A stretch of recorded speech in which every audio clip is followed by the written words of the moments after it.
2 दशकांच्या राजकीय दुराव्यानंतर ठाकरे बंधूंनी एकत्र येण्याचे संकेत दिलेत।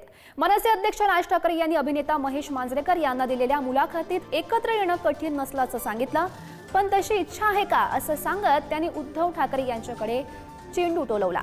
त्यावर मराठी आणि महाराष्ट्रासाठी किरकोळ भांडणं बाजूला ठेवायला तयार आहे असं सांगत उद्धव ठाकरेंनी सुद्धा सकारात्मक प्रतिसाद दिलाय। त्यामुळे ठाकरे बंधू एकत्र येण्याबाबत प्रथमच दोनही बाजूंनी सकारात्मक भूमिका घेतली गेली आहे, पण एकत्र येण्यासाठी आपली एक अट असेल असंही उद्धव ठाकरे यांनी बोलताना स्पष्ट केलं।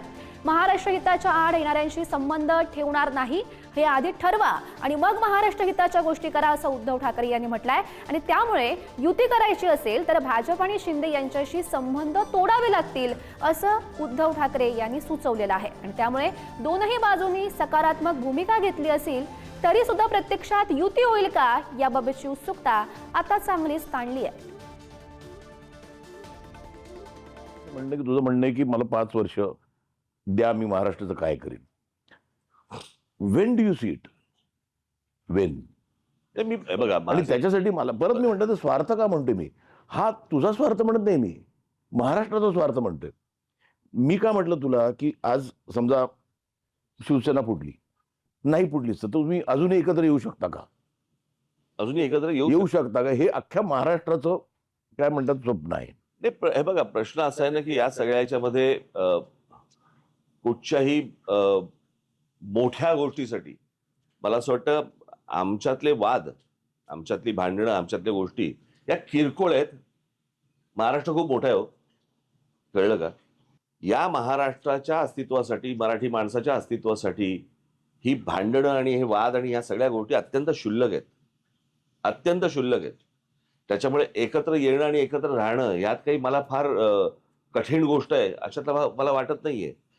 परंतु विषय फक्त इच्छेचा आहे, हा एकट्या माझ्या इच्छेचा नाहीये विषय आणि माझ्या काही स्वार्थाचा पण विषय नाहीये।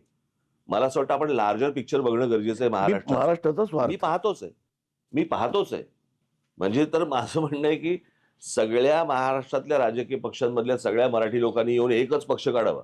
माझं म्हणणं तेच होतं। म्हणजे आता कसं समजा, म्हणजे आता एकत्र येणं शक्य नाही, तर आता जेव्हा ही शिंदे सेना झाली म्हणजे शिवसेना झाली, नाही पण ते काय टेक ओव्हर करायला हरकत नव्हती, म्हणजे नॉट एज टेक ओव्हर, तसं नाही, त्याच लोकांना घेऊन एक युनायटेड वी स्टँड। त्या पिठावर रेगोट्याने मारत। पहिली गोष्ट असं आहे ना, मुळात शिंदेचं बाहेर जाणं आणि शिंदे फुटणं आणि आमदार घेऊन बाहेर जाणं हा एक वेगळ्या राजकारणाचा भाग झाला। बरोबर आहे। आणि मी शिवसेनेतनं बाहेर पडणं हे काही माझ्याकडे आले होते ना, आमदार खासदार सगळे आले होते, मला त्याच वेळेला शक्य होतं ना। पण माझ्या मनामध्ये एकच गोष्ट होती, बाळासाहेब सोडून मी कोणाच्याही हाताखाली काम नाही करणार, कळलं का?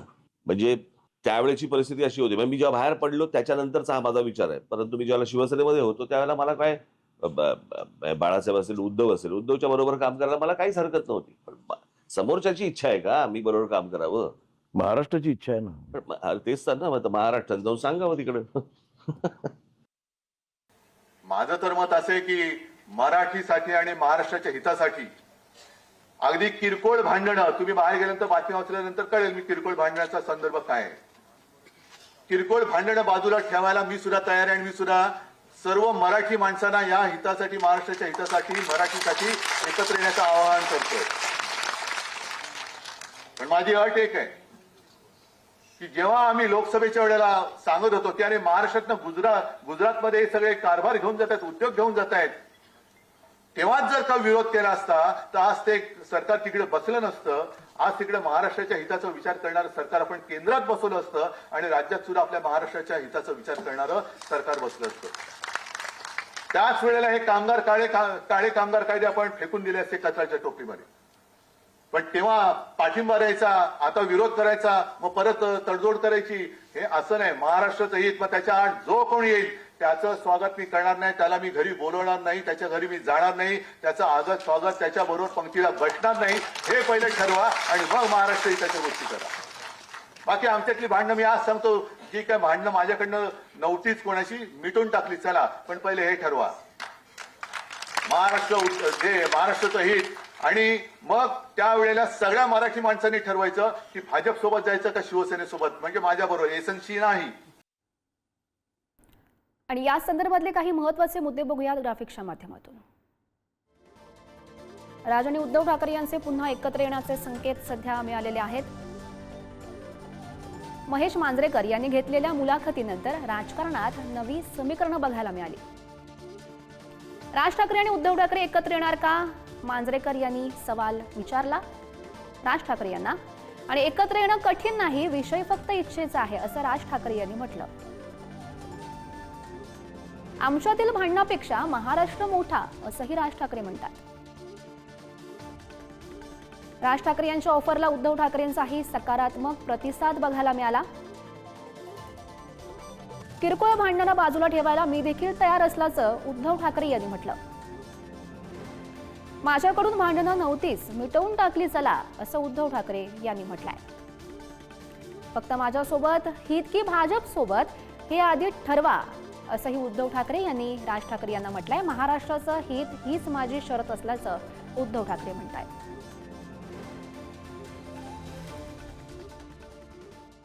दरम्यान एकत्र येण्यासाठी उद्धव ठाकरे यांनी नेमकी काय शर्त ठेवली आहे बघूयात. मनसेनं भाजपला पाठिंबा देऊ नये. आधी पाठिंबा, मग विरोध, मग तडजोड असं करू नये. महाराष्ट्र हिताच्या आड येतील त्यांचं स्वागत करू नये. त्यांना घरी बोलावू नये, त्यांच्या घरी सुद्धा जाऊ नये. त्यांच्या पंक्तीला बसू नये. हे आधी ठरवा, मग महाराष्ट्र हिताच्या गोष्टी करा अशा उद्धव ठाकरे यांनी राज ठाकरे यांना अटी ठेवल्यात.